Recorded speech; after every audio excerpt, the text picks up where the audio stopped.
Halacha Melochim. Seventh parak, the fourth halacha. And those who go back, who return from going to war. They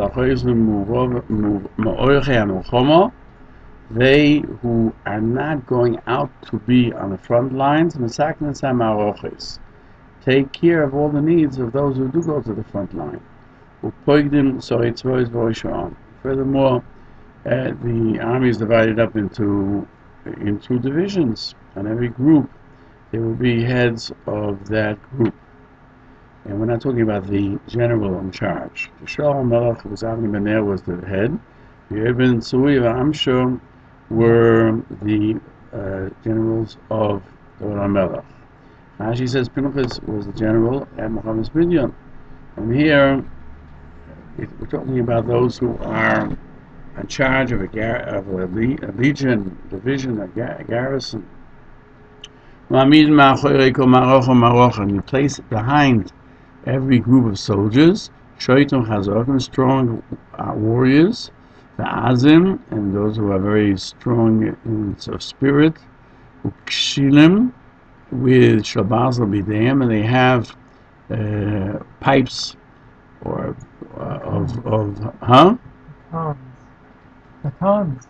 batons of metal in their hands, and the one who wants to go back from the war, there was permission given to these guards to cut his thigh.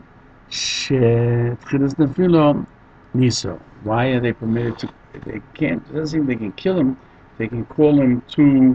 They can cause him to be a cripple, because the fleeing is the first part of loss, and therefore they can cause him to stop from fleeing.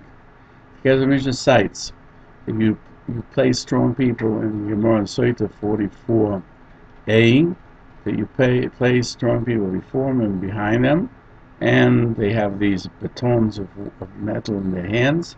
But Rashi explains that before them means at the head of the war, so they should be ready. If a certain part of the front begins to falter, they should be able to strengthen them, and they make them strong with words. And skivim, the word skivim means to stand up, means to stand tall. That people stand tall to and uphold others as well, those who are leaving the war. Because the Mishnah argues that if the Rambam learns like Rashi, he would write that you place them before them. And from the Rambam would seem you only place them after them. So in this because the Mishnah infers that the Rambam explains upright, meaning strong people who stand upright, rather than those who cause others to be upright and stalwart, and skivim is standing. Because the Mishnah conclude that maybe the text was you place it behind them with batons of metal, and he does not have the text in front of them, because the Kesef Mishnah, according to the Kesef Mishnah, that the idea is that they'll stand in their place to keep the army from fleeing. The Mishnah explains standing as strong people. The Bote Kuhuna explains the words of the Mishnah that you place strong people before them, that the intent is like in the Posuk, and they appointed leaders of the army to head the people, like the Mishnah says there. And in the Keva, at the rear of the army, they would send strong people. The intent is also at the rear. The Rambam explains it, strong people before them, meaning leaders, and Machareim are not the leaders of battle, but rather the strong people to make sure they do not retreat. Thus, the Rambam says, Skivim Levneim, it means the heads of the armies, and not like Rashi, that they are the strong ones, that they can stand up, help people from faltering. And furthermore, he cites that this is what it would seem from the Yerushalmi and Soita, the 8th chapter, Halacha 10, and they will place at the head of the people. I only know at the head, how do I know behind them that you also place them? Therefore, we see that the Yerushalmi takes it as a given that they are placed before them and they are the leaders of the war. Those who will not go to combat go back. They are in charge of all the needs of the army, as it says in Devarim 20, verse 9. And it shall be when they cease to speak to them, then they will tell the people what to do. And the Rambam uses that pasuk to say that even those who go back also have an obligation. Rashi on the Torah on that pasuk explains head of the army that you establish them before them and after them, and they have these batons of metal in their hands. Anybody who wants to go back, they are permitted to cut their thighs of those who are fleeing. And skiva means people that will stand at the edge of the battle to enable those who are faltering to be strengthened with words, to go back to war and do not flee. Because fleeing is the beginning of loss, as the Batikuna says. But Rashi learns standing straight, that they do assist those who are faltering to be strengthened. According to the Rambam, they are referring to the people who are themselves waging war with great strength. The Rambam continues, when is this so? That these different designations of built a house, betrothed a wife, cultivated a vineyard, is Melochim is a shus. When we're talking about a war of choice, Melochim is a mitzvah. When it comes to war of command, such as the 7 nations and of Amalek, Hakol Yotzin, everyone goes out. Even a chosen from this room and a kala from a chuppah, because the Mishnah and the Radvaz cite the Mishnah in Soita 44b, which says exactly that. The Radvaz questions a kala going out, the women do not fight. What does it mean that they're going out? He explains that since the chosen goes out from his room, therefore the kala does not keep the days of chuppah. It doesn't mean that she goes out to war. It could be that in a Melochim mitzvah, the women would supply water and food to their husbands. And that's the meaning today in Arabia, that the women bring water and food to their husbands. The Rambam writes that it's known that women cannot be in the Sanhedrin, and nor can they state witness. And they do not do service of the kavonas if they're a daughter of a kohen. And they do not go out to war of choice. He concludes that he tells this to let you know that they're not involved in those that have to return. That's why they're not mentioned. Since the Rambam is of the opinion that they do not go out to war, women do not go out, it would seem that he does infer that they do go out for war of mitzvah. Maybe he learned as literal, meaning that they go out to wage war.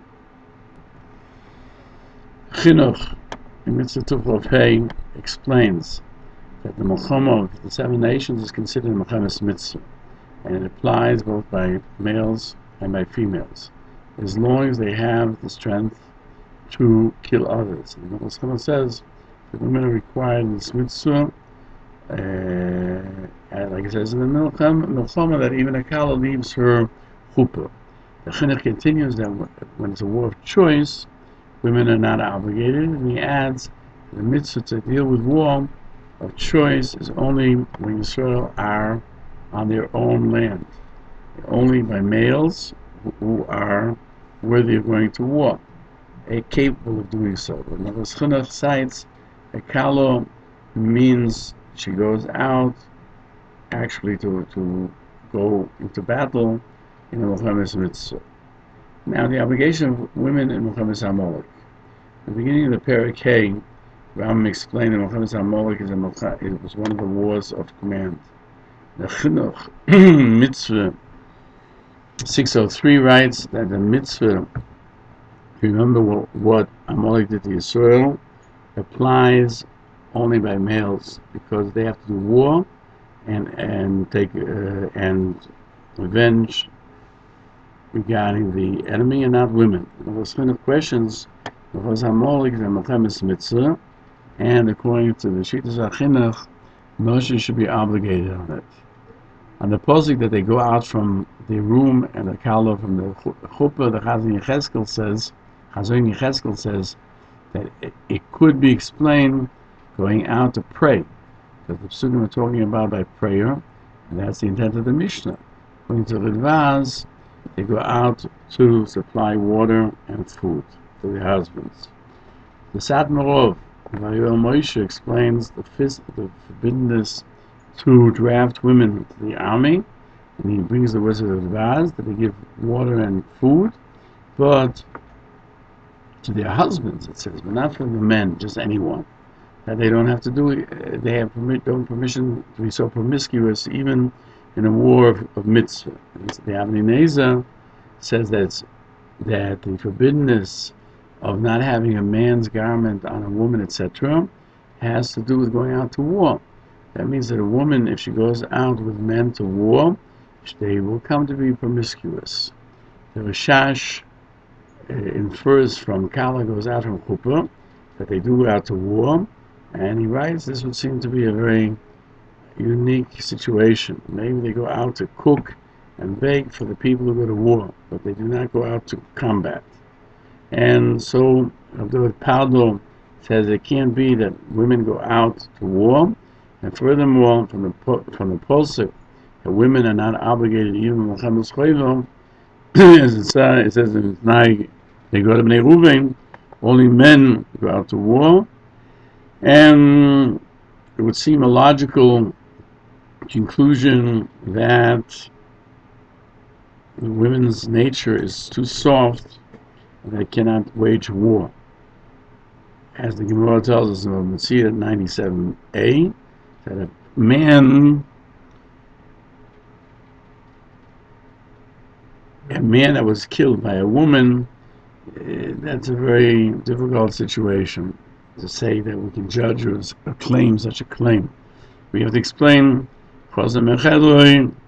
he goes out while he's a chosen alone, and he did not take his wife yet. Kalmachuposo means he married her as a betrothed, and while she's in the chuppah, she goes out so that in order that her husband should be able to go off to war, as the first interpretation of the Ridvaz.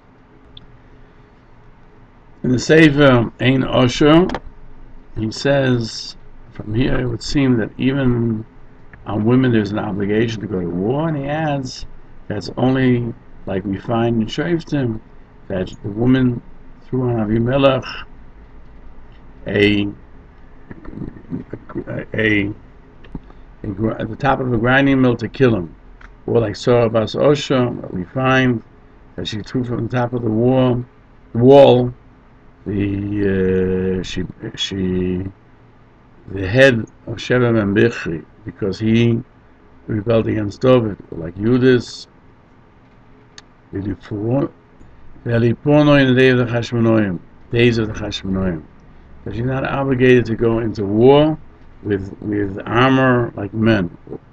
And even when she knows she can do so, it would seem we don't permit this because women are softer than men and we're afraid it'll cause a retreat. Chazon Yecheskel brings in the second answer to Ridvaz, to give water and food for their husbands. They are permitted to do so. He does this from that in war of choice, even to supply water and food, that's only by a Melochim mitzvah, a Melochim of command, but not for a Melochim of uh, of choice, even to bring to their husbands.